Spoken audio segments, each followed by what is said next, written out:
আমাদের একজন আইনজীবীকে কোপায় জবে করে দিয়েছে। রাষ্ট্রদ্রোহের মামলায় যখন বাংলাদেশ সনাতন জাগরণ মঞ্চের মুখপাত্র চিন্ময় কৃষ্ণদাস ব্রহ্মচারীকে গ্রেফতার করে বিচার প্রক্রিয়া চলমান, এর মধ্যে আরেকটি আইন ও বিচার বহির্ভূত ঘটনার অবতারণা করল দেশ জুড়ে তুমুল সমালোচিত সংগঠন ইসকনের সদস্যরা। চট্টগ্রাম আদালত এলাকায় বাংলাদেশ সনাতন জাগরণ মঞ্চের মুখপাত্র চিন্ময় কৃষ্ণদাস ব্রহ্মচারীকে মুক্তির দাবিতে আন্দোলনকারীদের হামলায় সাইফুল ইসলাম আলিফ নামের এক আইনজীবী নিহত হয়েছেন।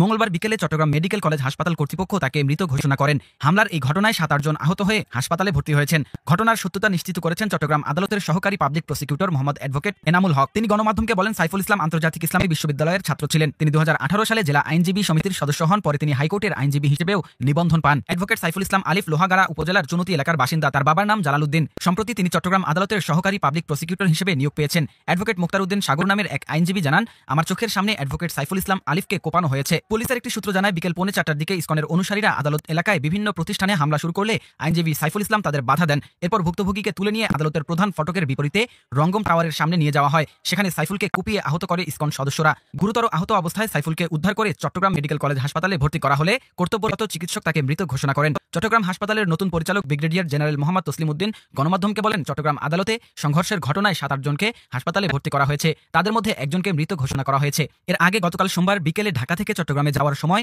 শাহজালাল বিমানবন্দর থেকে বাংলাদেশ পুলিশের বিশেষায়িত গোয়েন্দা শাখার সদস্যরা চিন্ময় দাসকে গ্রেফতার করে। সড়ক পথে ইসকনের এই আলোচিত সংগঠককে ঢাকা থেকে চট্টগ্রামে পাঠানো হয়। সোমবার রাতে তাকে চট্টগ্রাম মহানগর পুলিশের গোয়েন্দা কার্যালয়ে রাখা হয়। এরপর আজ মঙ্গলবার বেলা 11টায় কোতোয়ালি থানায় দায়ের হওয়া মামলায় গ্রেফতার দেখিয়ে মহানগর ষষ্ঠ কাজী শরীফুল ইসলামের আদালতে হাজির করা হয় চিন্ময় কৃষ্ণ দাসকে। আদালত জামিন নামঞ্জুর করে তাকে কারাগারে পাঠানোর নির্দেশ দেন। আদালতের আদেশ মোতাবেক চিন্ময় কৃষ্ণকে প্রিজন ভ্যানে তোলা হয়। অন্যদিকে চট্টগ্রাম আদালত এলাকায় সকাল থেকে জড়ো হতে থাকে চিন্ময় কৃষ্ণের অনুসারীরা। আদালত জামিন নামঞ্জুরের আদেশ দিলে চিন্ময় কৃষ্ণের অনুসারীরা বিক্ষোভ করে। এক পর্যায়ে তারা প্রিজন ভ্যান আটকে দেয়। পরে পুলিশ ও বিজিবি মিলে তাদের সরিয়ে দেওয়ার চেষ্টা করে। এ সময় পুলিশের সঙ্গে সংঘর্ষে জড়ায় বিক্ষোভকারীরা। দুপুরের দিকে বিক্ষোভকারীরা ছত্রভঙ্গ হয়ে আদালত এলাকায় মসজিদ, দোকান সহ বিভিন্ন প্রতিষ্ঠানে হামলা চালায়। এই সময় বেশ কয়েকটি মোটরসাইকেলও ভাঙচুর করা হয়। একই সঙ্গে আইনজীবী সহ বিভিন্ন লোকের উপর হামলা করে চিন্ময় কৃষ্ণের অনুসারীরা।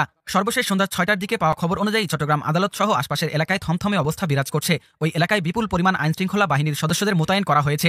আইনজীবীদের একটি অংশ তাদের সহকর্মী হত্যার প্রতিবাদে বিক্ষোভ করছেন। অন্যদিকে চিন্ময় কৃষ্ণের অনুসারীরা মুখোমুখি অবস্থানে রয়েছে। কোতোয়ালি থানার ভারপ্রাপ্ত কর্মকর্তা ফজলুল কাদের বলেন, বিশৃঙ্খলাকারীদের আইনের আওতায় আনা হচ্ছে।